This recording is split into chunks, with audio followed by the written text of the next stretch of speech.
A paz do Senhor, povo de Deus. Por aqui, Tony Pinho, o canal é Bíblia para o Cotidiano. Você está aqui porque está acompanhando a série de estudo da nossa Escola Bíblica Dominical da editora CPAD da Sala dos Adultos, que nesse segundo trimestre de 2022 estamos falando sobre os valores do reino de Deus.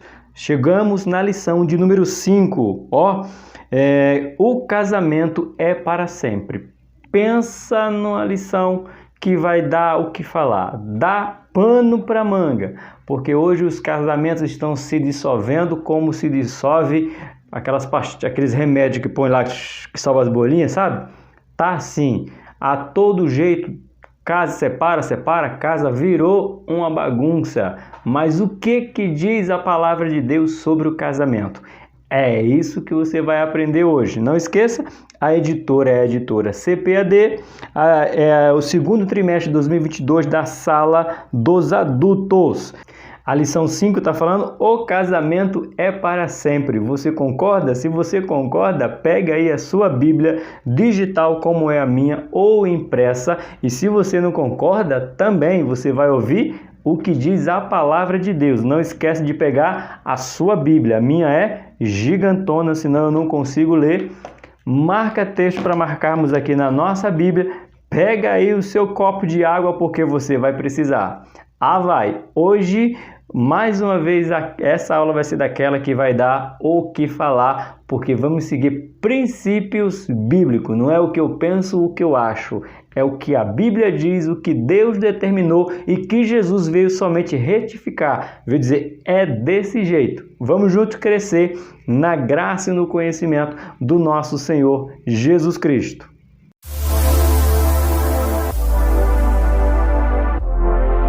Meus queridos e amados irmãos, não estou sendo sensacionalista, não estou querendo que você fique aqui porque o assunto é polêmico, não.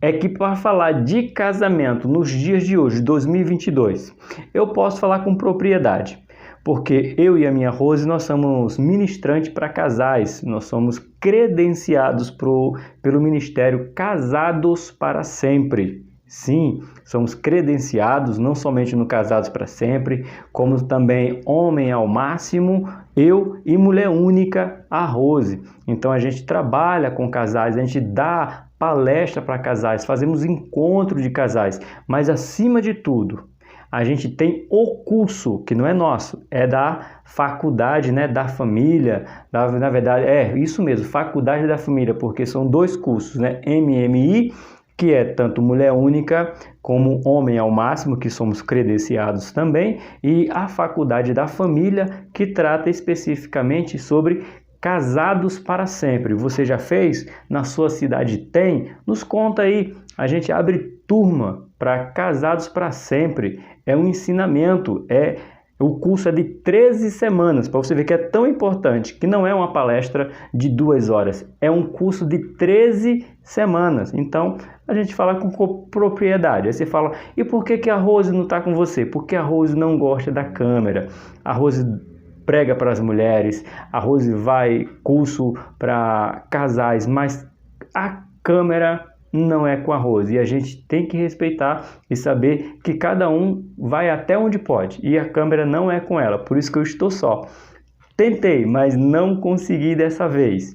Mas é o que eu quero te dizer, a gente trabalha junto, eu não dou palestra sozinho. Quando é para casal, somos nós dois. O curso tem que ser aplicado por nós dois. Então, como o título diz aqui, o casamento é para sempre, o nome do curso, pode pesquisar aí, é Casados para Sempre, da Faculdade da Família. É a lição de número 5, que vamos aplicar hoje. De verdade, muitos não vão concordar porque já estão no segundo, terceiro, quarto, já perderam a conta do casamento. E o pior, irmãos, é cristão. Estão servindo a Deus e vivendo nessa prática que Deus não se agrada, que é o que você vai aprender agora. Vamos lá, deixa eu lembrar aqui para você, É o segundo trimestre de 2022, a Sala dos Adultos, lição de número 5. Os valores do reino, quem é o comentarista é Osiel Gomes. Sensacional, o pastor Osiel Gomes. Nosso texto áudio está escrito no livro de Mateus, capítulo 19, verso de número 5. Aqui Jesus já está falando pela segunda vez sobre o divórcio. A primeira vez Jesus fala no livro de Mateus, só de capítulo 5, 6 e 7, que é o Sermão do Monte, que aqui no canal também estamos falando, principalmente a lição de número 5, falando para os jovens sobre ter o caráter de Cristo, moldado por Cristo, e falamos do Sermão do Monte para a sala dos jovens. E aqui não é a primeira vez que Jesus fala sobre o casamento, a primeira vez foi no Sermão do Monte. Aqui Jesus está falando de novo que o povo está insistindo em querer separar e casar e separar. Então o textuário nos diz em Mateus 19, verso 6: assim, não são mais dois, mas uma só carne. Portanto, o que Deus ajuntou, não separe o homem. Então a pergunta, e por que tanto divórcio? Por que está se separando tanto? Se está dizendo que foi Deus que deu, foi Deus que fez, foi Deus que aprovou a união e agora estão separando. Por isso que Jesus diz bem claro, assim não são mais dois, mas uma só carne. Portanto, o que Deus ajuntou, não separe o homem. E o homem está desobedecendo a Deus. Nossa verdade aplicada, como é que nós vamos colocar essa verdade aplicada ou verdade prática? Como é que nós vamos praticar essa verdade? Vamos praticar assim, ó. A vontade de Deus para o casamento é que ele seja vitalício. O que é vitalício? Já vamos ler daqui a pouco. Na continuidade do Sermão do Monte, Jesus condena o adultério. Adultério gera-se o divórcio. Por isso que ele condena o adultério no Sermão do Monte, ok? A nossa leitura bíblica em classe está justamente no Sermão do Monte, que é a primeira vez que Jesus fala abertamente sobre o casamento, que vem decorrente do adultério. Por isso que a gente vai ler Mateus capítulo número 5, do verso 27 ao 32. Vamos ler juntos. Se você não tiver, está na descrição do vídeo ou você lê na sua Bíblia, que diz bem assim: ouviste o que foi dito aos antigos? Ou seja, ele já remeteu lá aos 10 mandamentos, ao decálogo. Então ele já não foi no problema atual, ele já levou para a esfera do que Deus disse aonde? Lá para Moisés, quando escreveu os 10 mandamentos. Já levou para lá, ouviste o que foi dito aos antigos?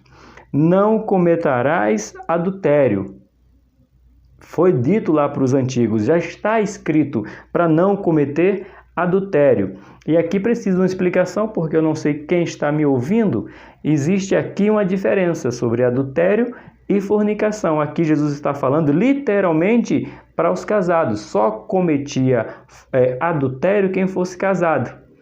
Então aqui era dentro do casamento ou fora do casamento, como você entender melhor. Por isso que ele fala, não cometerás adultério. No versículo 28 ele fala, eu porém vos digo que qualquer que atentar numa mulher para cobiçar, já em seu coração cometeu adultério com ela. Ah, que mulher bonita! Ah, se eu pudesse ter ela. Ah, se eu tivesse oportunidade. Já cometeu adultério em seu coração. Serve para as mulheres também. Nossa, que homem bonito, que galã. Se esse homem fosse... Já cometeu adultério em seu coração. Antes, o adultério era pelo ato em si. Pego no ato de adultério, o ato consumado, lembrei a palavra, o ato consumado. Hoje não, só de botar no seu coração, de deixar reinar em seu coração, já é considerado adultério perante o nosso Jesus. Olha o 29 que ele diz, portanto, se o teu olho direito te escandaliza, arranca-o e atira para longe de ti. Pois te é melhor que se perca um dos teus membros do que todo o teu corpo seja lançado no inferno. E se tua mão direita te escandaliza, corta-o e tira para longe de ti, porque te é melhor que um dos teus membros se perca do que todo o teu corpo seja lançado no inferno. Também foi dito, aí mais uma vez ele volta lá para os antigos, também foi dito, qualquer que deixar a sua mulher, que lhe dê carta de desquite. Eu, porém, vos digo que qualquer que repudiar a sua mulher, a não ser por causa da prostituição, faz com que ela cometa adultério, e qualquer que casar com a repudiada comete adultério. Irmão, isso aqui é muito sério. Se eu me separo da Rose por qualquer motivo e a Rose casa com outra pessoa, está em adultério a Rose, eu e quem casou com ela, e quem casar comigo. Veja como é grave, como é cuidadoso o que Deus está dizendo. É uma reação, não é somente um que comete adultério. Cometo eu adultério porque deixei a Rose e casei com outra. Comete adultério a Rose porque casou com outro. Aí você fala, irmão Tony, mas a culpa não foi da Rose ou a culpa foi sua? Não. Por isso que o casamento é um só. Tem que ser bem escolhido, tem que ser na base de Deus. O problema, irmãos, nunca foi o divórcio. É o que você vai aprender aqui hoje. O problema é o casar de novo. Então, essa é o que é o grande problema, é o que dá grande conflito nos ensinamentos sobre casamento. Mas eu não posso ir contra o que Deus diz na sua palavra, o que Jesus reafirmou em sua palavra para agradar. Eu tenho que ser honesto. A palavra de Deus é isso. É pura, é clara. Deus não vai mudar os 10 mandamentos por causa de mim. Jesus não vai mudar o que já está determinado desde os antigos por minha causa. Não vai, já está estabelecido. Por isso que ele traz a memória. Lembra o que foi dito aos antigos? Lembra o que foi dito aos antigos? Ou seja, faz tempo que está dizendo isso, vocês querem viver nessa prática? Eu não aprovo, meu pai não aprova. Estabelecer uma lei que não era aprovado. Essa é a verdade. Paulo chega dizendo, os apóstolos chegam dizendo que não aprova.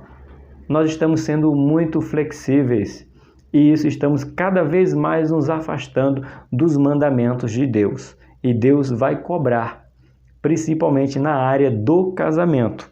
A nossa introdução, vamos aqui começar, diz assim, quer dizer, já começamos, né? A nossa introdução nos diz, no Sermão do Monte, em que Jesus evidencia a justiça e o caráter do discípulo acima da postura dos escribas e fariseus, a preservação do casamento foi muito bem destacada ao invocar o 7º mandamento, não adulterarás. Onde é que está isso? Livro de Êxodo, capítulo 20, verso de número 14. Confere aí, não adulterarás, e adultério só vem dentro do casamento. A intenção do mestre é colocar o casamento no seu devido lugar, como foi designado pelo próprio Deus. Gênesis 2, 24. Vamos ver o que diz livro de Gênesis 2, 24, aí na sua Bíblia. Abre aí. Livro de Gênesis, capítulo número 2, 24. Portanto, deixará o varão o seu pai e a sua mãe, e apegar-se-á à sua mulher, e serão ambos uma só carne. Então, foi isso que Deus disse, esse é o princípio, esse é os primórdios. Então, Jesus vem trazer os primórdios. No princípio, foi assim que Deus fez. Deus foi o primeiro juiz de paz da terra, fazendo o casamento de Adão e Eva. Continuando, na continuidade do seu ensino, Jesus expressa que tudo começa no coração. Por quê? Porque Moisés permitiu a carta de divórcio pela dureza do coração. Não foi ordem de Moisés, foi permissão de Moisés. Aonde? Num coração duro do ser humano.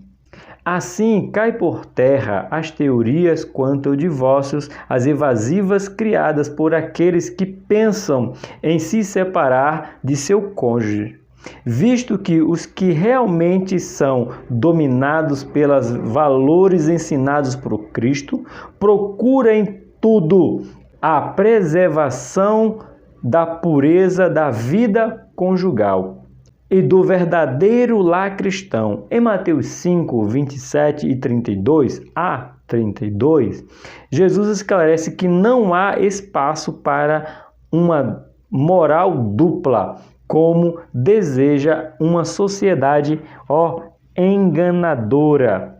Abre aí, livro de Mateus. Vamos lá. Capítulo de número 5 é o Sermão do Monte, mas o versículo 27,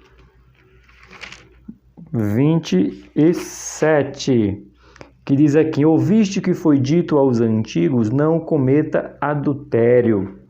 Ok? Termina no 32. Eu, porém, vos digo que qualquer que repudiar a sua mulher, a não ser por causa de prostituição, faz com que ela cometa adultério, e qualquer que casar com a repudiada comete adultério. Esse é o nosso textuário, que precisa ser lido e relido quantas vezes for necessário.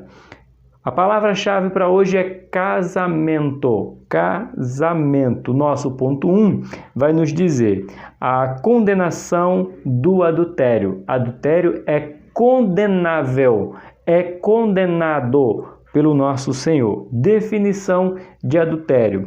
No grego termo, o verbo cometer adultério, ser um adúltero, ter relação ilícita com a mulher de outro, da mulher, permitir adultério, ser devassa.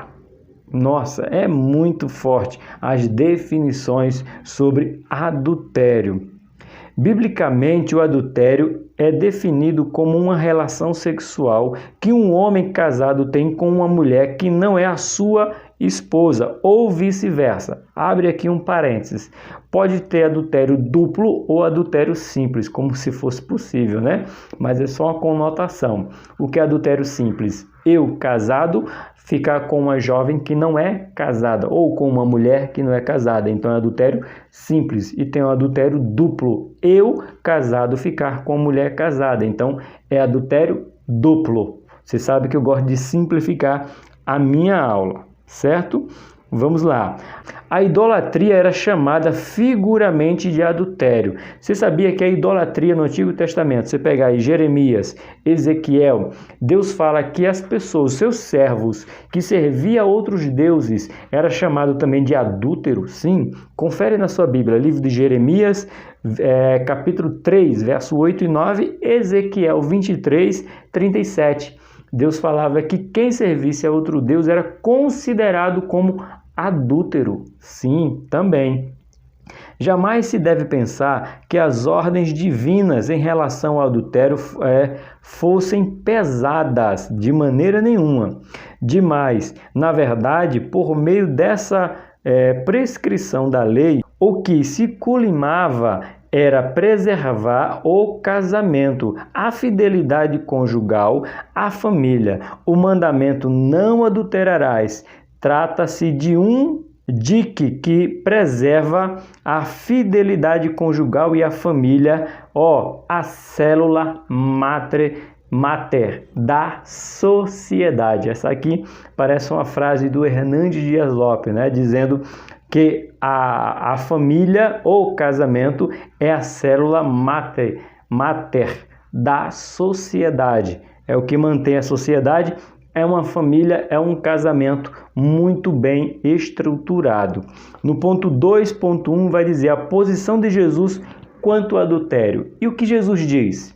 A gente fala muito o que o pastor fala, o que o especialista fala, o que o coach fala, o que o doutor fala, o que a psicóloga fala. Mas e o que Jesus fala?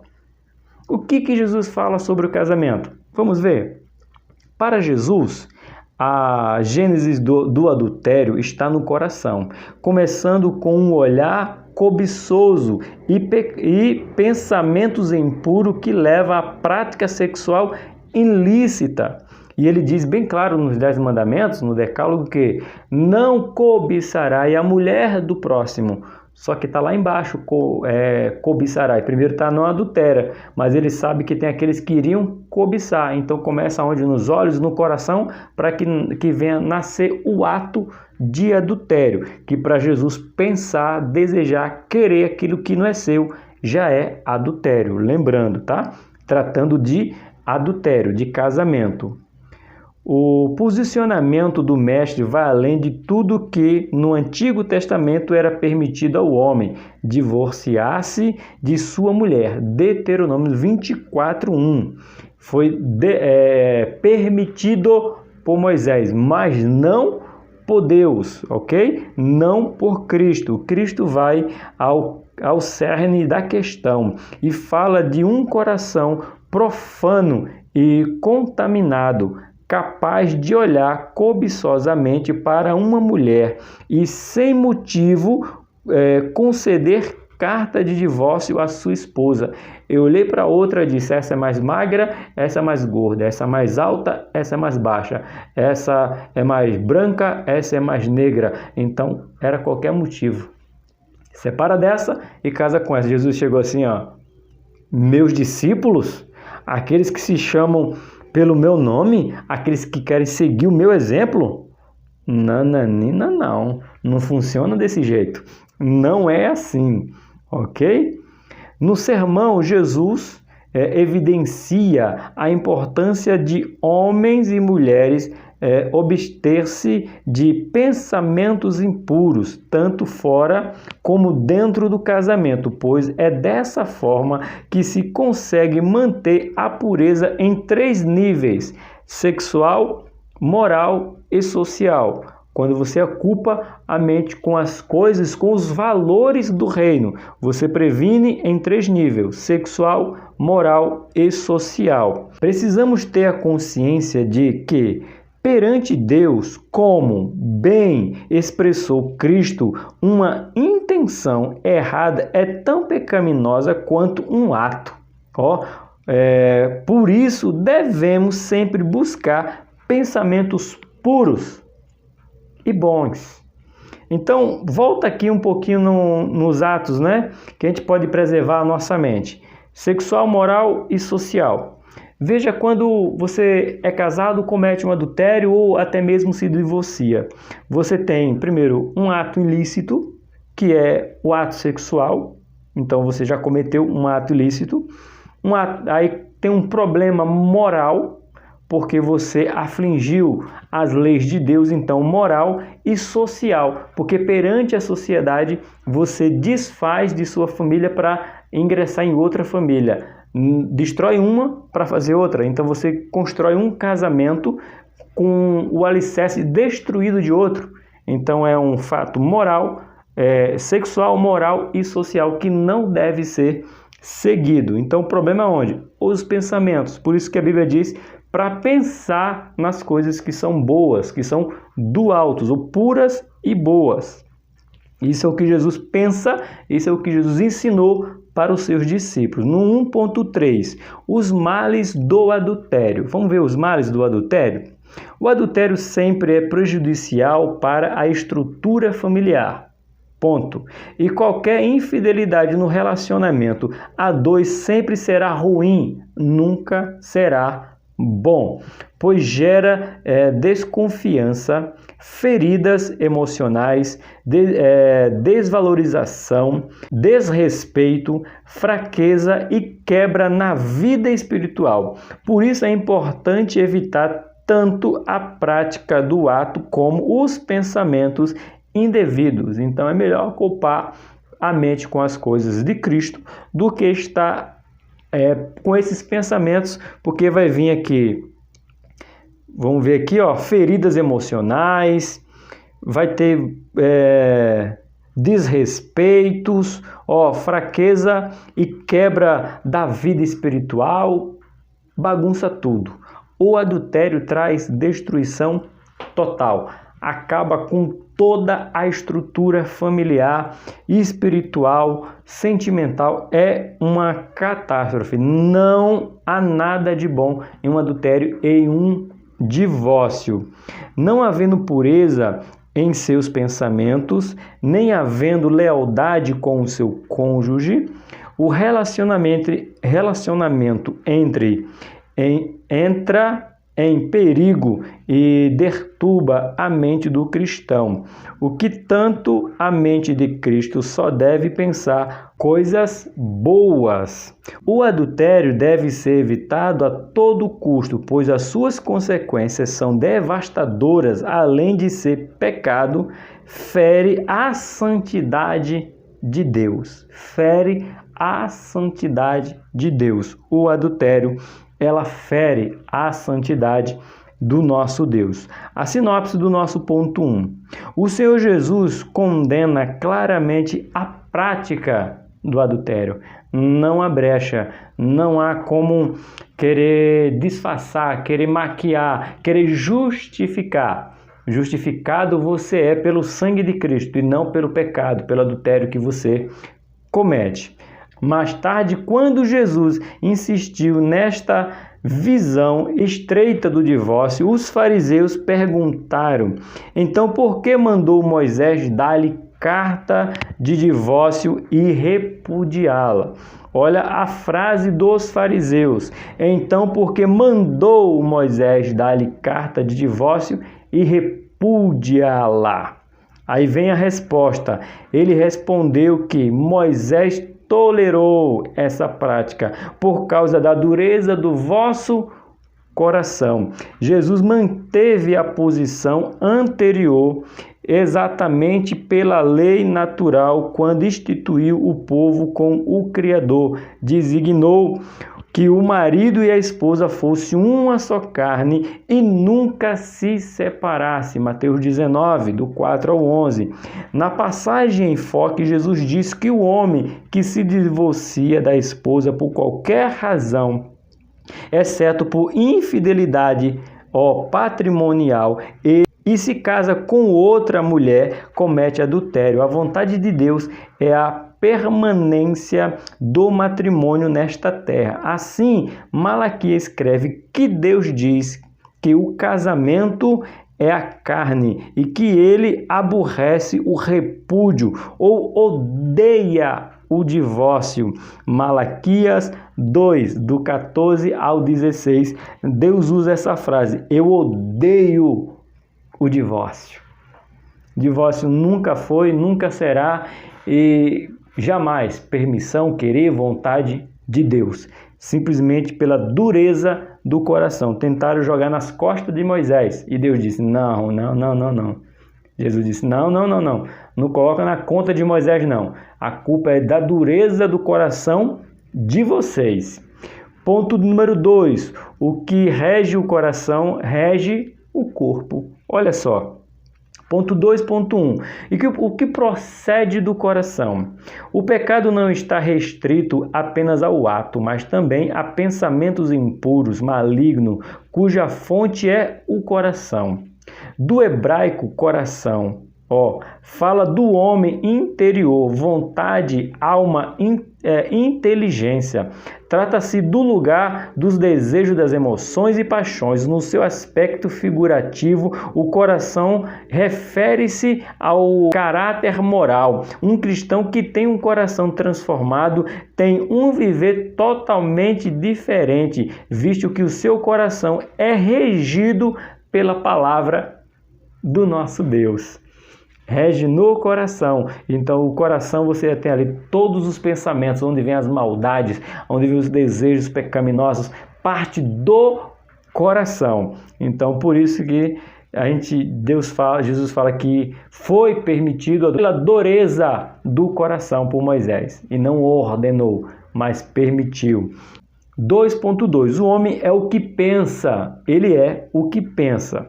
Vamos ver o que o pastor Uziel aqui coloca. É sabido por todos que o homem é o que ele pensa ou sente. Os pensamentos e ideias que estão no seu homem interior são os motores que colocam em ação todo o seu corpo e são determinados pela sua conduta.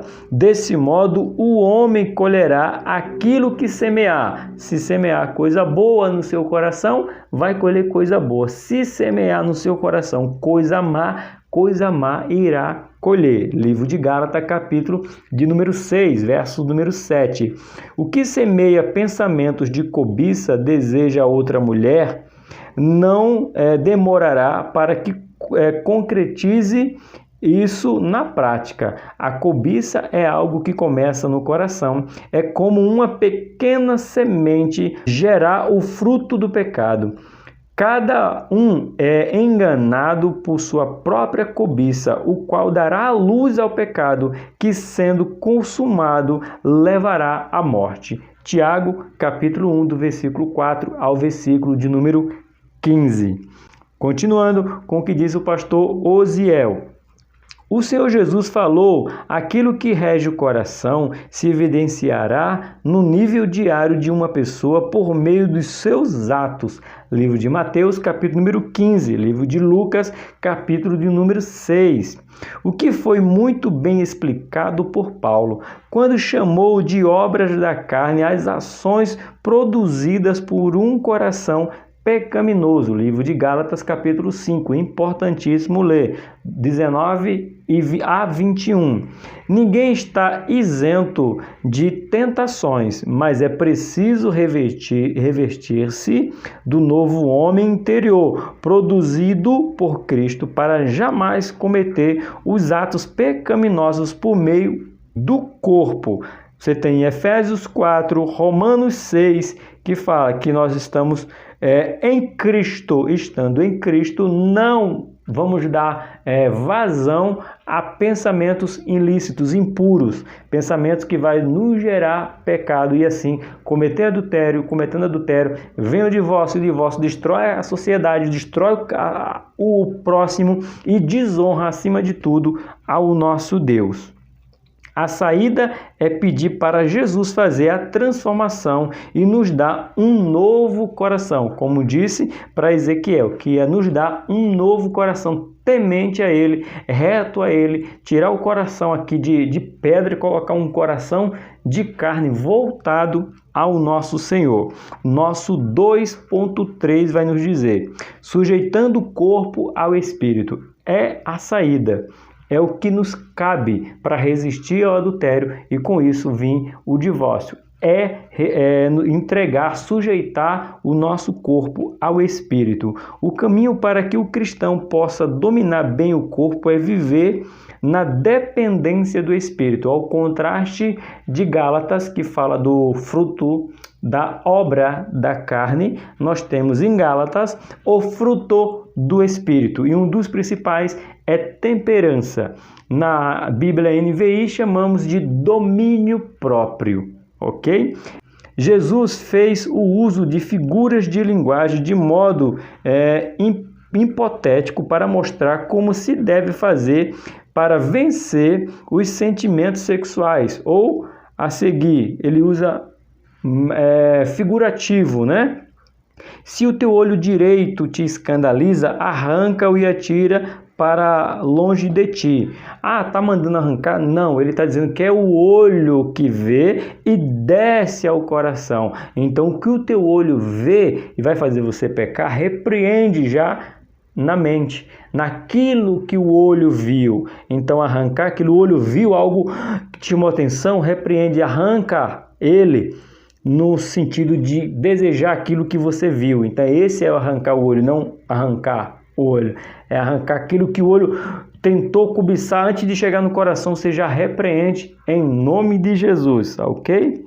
Cristo não tinha a intenção de incitar alguém a praticar a mutilação dos seus membros do corpo. O uso aqui é totalmente metafórico, dando ênfase de como o cristão pode crucificar a carne com as paixões e sujeitar o seu corpo ao espírito para que não seja instrumento de pecado. Okay? Não podemos ser instrumento de pecado. Jesus não estava falando de cortar algum membro do corpo, pois nada disso valeria enquanto o coração ainda estivesse cheio de pecado. Um coração transformado pelo poder de Cristo mostrará atitudes de santificação que visam glorificar a Deus. O meu conteúdo é para criança, é para adulto, então vou ter arrumar um jeito mais simples possível para falar sobre arrancar a mão. Mas você vai entender, você que é adulto, quando o olho deseja e você não arranca esse desejo que entrou pelo seu olho, desce o seu coração e você fica na sua mente e você não consuma o ato com aquela pessoa, você consome o seu ato com a sua mão, tanto homem quanto mulher. Entendeu? Então é isso que ele está dizendo. Não deixe a sua mão dominar para que você cometa o sacrilégio, o pecado, a ofensa contra Deus com a sua mão. Você entendeu? Tanto homem quanto mulher. Entra no olho, desce ao coração, gera-se o corpo e comete na mão o ato pecaminoso. Concretiza, sem ser com a pessoa, mas com a mão. Tá bom? Por isso que nós temos que ser, como diz aqui, um coração transformado pelo poder de Cristo mostrará a atitude de santificação que visa a glória de Deus. Mas eu quero dar ênfase em outra frase aqui, alunos. Preste atenção aqui, professores. Lembrando, você já é inscrito? Faz isso não, já estamos terminando o ponto 2. Você não se inscreveu ainda, não deixou um joinha, um comentário. Posiciona esse vídeo aí, faz o algoritmo entender que o canal do YouTube Bíblia para o Cotidiano é importantíssimo para alcançar outras famílias, outros casais, outros alunos e outros professores. Se inscreve aqui no canal Bíblia para o Cotidiano, não te custa nada. Tá bom? Mais uma frase que chama atenção aqui, ó. Jesus não estava falando de cortar algum membro do corpo, pois nada disso valeria enquanto o coração ainda estivesse cheio de pecado. Então ele poderia cortar suas 2 mãos e o seu coração ainda não está purificado. Ele podia arrancar os seus 2 olhos, mas ao ouvir algo poderia gerar no seu coração e cometer pecado. Então entende que não é arrancar o olho, arrancar a mão, se mutilar, como falou aqui o pastor Osiel Gomes. Então a gente tem que ter esse entendimento, que não podemos consumar esses atos perante o nosso Deus, que é uma ofensa, uma blasfêmia contra o Espírito Santo, que está dentro de nós e fica triste com essas atitudes. Sinopse do ponto 2. O que procede do coração, que permeia o pensamento do homem, determinarão o seu comportamento. Se você pensa em coisa do alto, na glória de Deus, na glória do Filho, na glória do Espírito, isso vai transparecer no seu comportamento. Mas se o seu pensamento for pensamento mau, todo mal será visto em seu comportamento. Chegamos no nosso ponto de número 3. A indissolubilidade do casamento. É indissolúvel. É isso que nós vamos aprender agora. O casamento na perspectiva bíblica. Vamos ver o comentário do pastor Osiel sobre o casamento na perspectiva bíblica. Sabemos que o casamento é o mais fundamental de todas as instituições sociais. Foi gerado lá no livro de Gênesis, capítulo 1, 28 e Gênesis 2, 24. Bem no começo da humanidade foi instituído ali o casamento.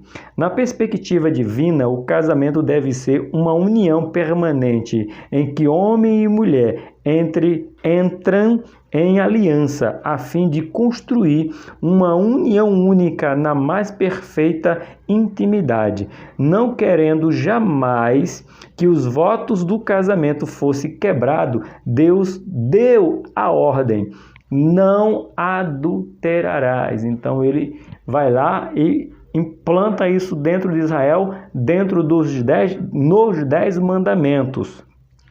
A singularidade dessa maravilhosa união foi destacada por Cristo quando falou do vínculo conjugal, expressando que não são mais 2, mas uma só carne.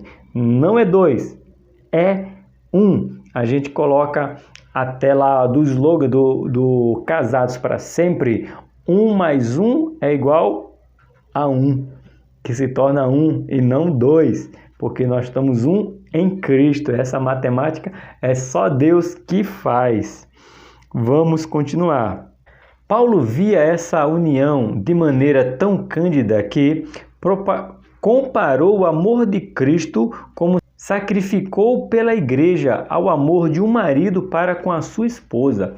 Olha a comparação de Paulo. O casamento é uma coisa tão séria, tão valiosa, que Paulo diz que o casamento é a mesma coisa que Cristo fez, morreu pela sua igreja. Cristo como o noivo, a igreja como noiva. Cristo como homem e a igreja como mulher. Cristo se entrega, ou seja, não se divorcia, não larga a sua noiva, a igreja. Não há divórcio, mas ele faz o que? Ele se entrega, ele morre. Paulo pega o casamento, pega o sacrifício de Cristo e compara como o sacrifício de Cristo compara com o casamento, dizendo para mim e para você. Eu gosto de dizer que, a gente gosta de dizer, na verdade, eu e a Rose, a gente fala bem assim, que todo homem tem que estar disposto, antes de casar, saber que está disposto a morrer pela sua esposa. Se você, mulher jovem aí que me escuta, que vai casar, a pergunta que você tem que fazer para o seu noivo não é se ele lhe ama, é se ele está disposto a morrer por você. Porque se ele não estiver disposto a morrer por você, será um candidato em potencial, ou potencial, melhor dizendo, a te deixar. Porque se não está disposto a morrer pela sua esposa, e aqui Cristo morreu o quê? Pela igreja. Então, se nós seguimos o exemplo de Cristo, Paulo faz essa comparação que para muitos é chamado de pesadíssima. Olha só. Vamos continuar. A união sexual é outro fato preponderante que deve ser levado em consideração no casamento. Ele deve ser desfrutado pelo homem e pela mulher, casados em uma intimidade mais profunda. O verbo coabitar fala de relação sexual dentro do casamento. Coabitar fala de relação sexual dentro do casamento. Gálatas 4:25. Tratado pela Bíblia como algo digno. Hebreus 13:14. Sim, relação sexual dentro do casamento. E eu ainda gosto de falar, eu e a Rose, a gente muda. Não ato sexual, a gente fala ato conjugal. Por quê, professor, ato conjugal? Porque só pode ser feito entre cônjuges. Se é somente entre cônjuges, então não é ato sexual, é ato conjugal. É o que a gente gosta de enfatizar.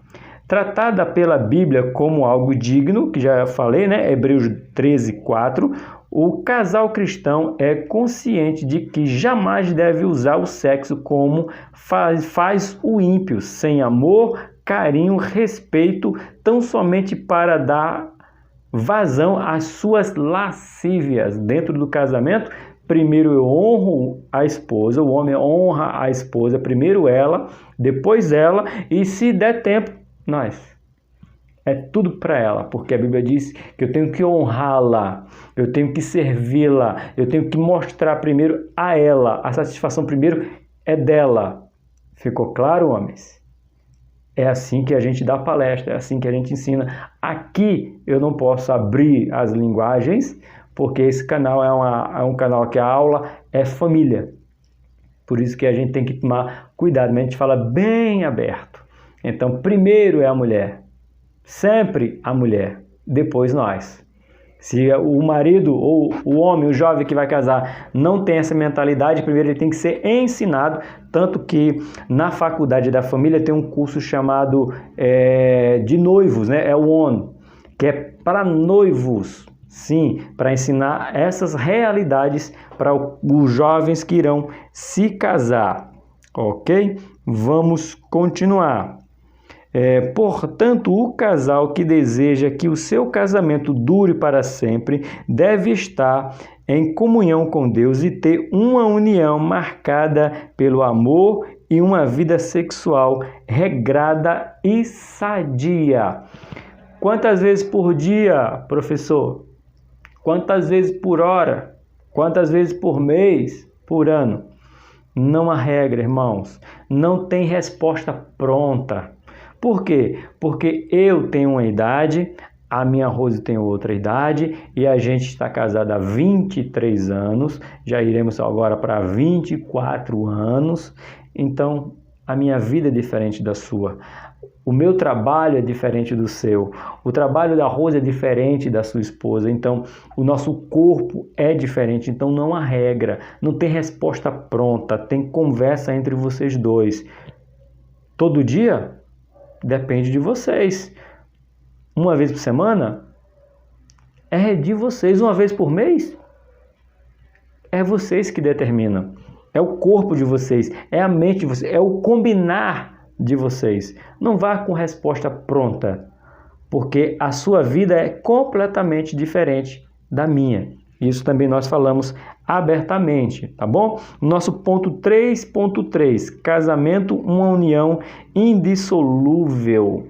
Casamento, uma união indissolúvel. Se você ficou até agora, é porque você está gostando do vídeo. Se você está gostando, você clica no joinha e faz um comentário, nem que seja assim, amém. Quanto mais comentário tiver, mais o YouTube vai entender que esse é um vídeo relevante para a plataforma e vai impulsionar esse vídeo para outras pessoas.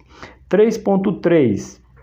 Na discussão de Jesus com os líderes religiosos, ele destacou os ideais divinos sobre o casamento, isto é, como Deus havia projetado a fim de que fosse permanente. Quase não sai. Marcos 10, 9. Há exegetas que gastam tempo e muitas letras para prover que o divórcio era permitido. Buscar elementos históricos em duas escolas de rabinos ou rabínicos, né? De Shammai e Elien. São duas escolas. Eu vou falar aqui sobre essas duas escolas. Olha só que pensa esses dois rabinos. Um de um lado, do outro. E Deus estava no meio, dizendo não é nenhum, nem outro. É o que Deus determinou. Só que os judeus, ele ia para essa escola de um lado, para a escola do outro. O segmento desses dois judeus aí, esses dois rabinos. E olha o que eles definiam. Sendo que o primeiro destacava a questão da impureza no aspecto mosaico a partir do adultério, permitindo a carta de divórcio.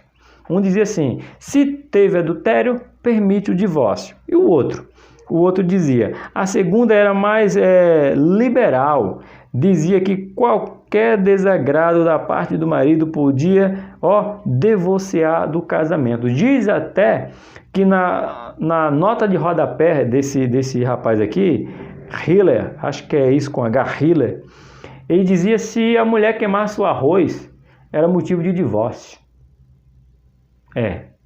Até isso. Então se tornou liberal e não está diferente no nosso dia não, viu? Esse camaradinho aqui, esse rabino aqui, que não é de Deus, ele está atual. Tem crentes no terceiro, quarto casamento, porque o que importa é ser feliz. Mesmo deixando Deus triste. Mesmo desagradando o Espírito Santo. Mesmo desonrando os mandamentos de Jesus. Não é, filho. Deus não vai mudar os princípios dele por mim. Ele só é Deus porque ele é imutável. Por isso que ele é o que ele é. Então você não é o privilegiadinho, você não é o cara, não. Você é servo, escravo, então já não faz mais o que você quer, mas o que o seu Senhor faz. Então cristão não tem esses pensamentos de divórcio, tem pensamento de preservação. É isso que a Bíblia ensina, é isso que Deus determinou desde o começo. E por que tem? Tem, é uma realidade? Dureza de coração. Porque como eu e a Rose gostam de dizer, porque um ou os dois deixaram de temer a Deus. Só existe adultério e divórcio quando um ou os dois decidiram não acreditar mais em Deus, não aceitar mais Deus como seu Senhor. Por isso que há o divórcio. Essa é a verdade. Continuando. Contudo, o melhor seria que tais estudiosos gastassem mais o tempo para falar do casamento conforme o propósito eterno, atentando para o princípio de tudo. Para Jesus, o casamento é a união indissolúvel e por isso deixou claro que quanto ao divórcio, não era um mandamento de Moisés, mas sim uma concessão devido à fraqueza humana por causa do pecado.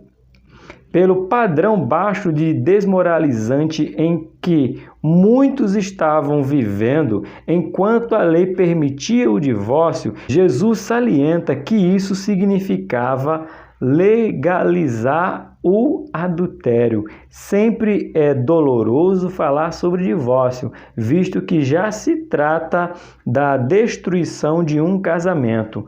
Porém, como os servos de Deus, precisamos dizer que a comunidade de salvos que quer viver o padrão do reino de Deus com suas bem-aventuranças precisa entender que a ideia de divórcio ainda indissolubilidade da vida a dois, tanto física como espiritual, segundo o padrão divino no Éden, os dois serão uma só carne. No padrão do Éden é uma só carne e ponto final. Não tem margem, não tem vazão, não tem jurisprudência. Tem não, jurisprudência não.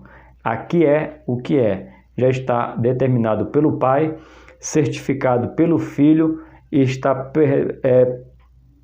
atual pelo Espírito, que diz que sente ciúme de nós diante de práticas que desonram Pai, Filho e Espírito Santo. Sinopse do nosso ponto 3. Na perspectiva divina, o casamento é uma união indissolúvel. Vou repetir para ficar bem redundante, vou repetir novamente. Na perspectiva bíblica, o casamento é uma união indissolúvel. Vamos ler mais um subsídio para os professores. Jesus aborda novamente um dos mandamentos e afirma sua maior autoridade para interpretá-la. Como alguns dos seus contemporâneos, ele vai às minúcias para registrar esta falta grave.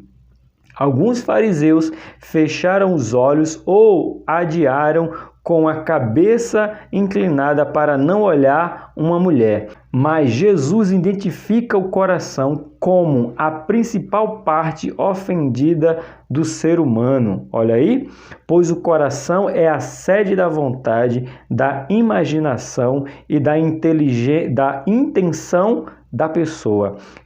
Embora os olhos tenham sua parte, Jesus não está condenando a atenção sexual natural, mas a luxúria e o desejo ilícito. A mensagem de Jesus é clara: se a pessoa tratar da intenção do coração, então os olhos cuidarão de si mesmo. Ou seja, se os olhos estiverem vendo coisas boas, seu corpo será todo bom. Se os seus olhos estiverem vendo coisas más, todo o teu corpo será mal. Concluir a lição desse dia. Diz assim: pela palavra de Deus, compreendemos que o casamento é para sempre, mas sua construção depende de uma vivência com Deus em um relacionamento marcado pelo amor. Frente ao problema que possa surgir, o caminho não é o divórcio. Os cônjuges devem agir com boa vontade e sacrifício, buscando sabedoria divina para que se volte à verdadeira harmonia com a presença de Jesus. Os cônjuges devem buscar a vontade de Deus, voltar à vontade de Deus. O caminho não é o divórcio. O caminho não é o divórcio. Hoje foi a lição de número 5, né? O casamento é para sempre, da editora CPAD, segundo trimestre de 2022, a lição de adultos. Estamos falando sobre os valores do reino de Deus. Eu sou o Tony Pinho, o canal é Bíblia para o Cotidiano. Que Deus abençoe o seu casamento. Se você não é casado ainda, que Deus prepare um casamento debaixo de sua vontade e do seu querer. E eu te espero na próxima lição. Que Deus continue te abençoando.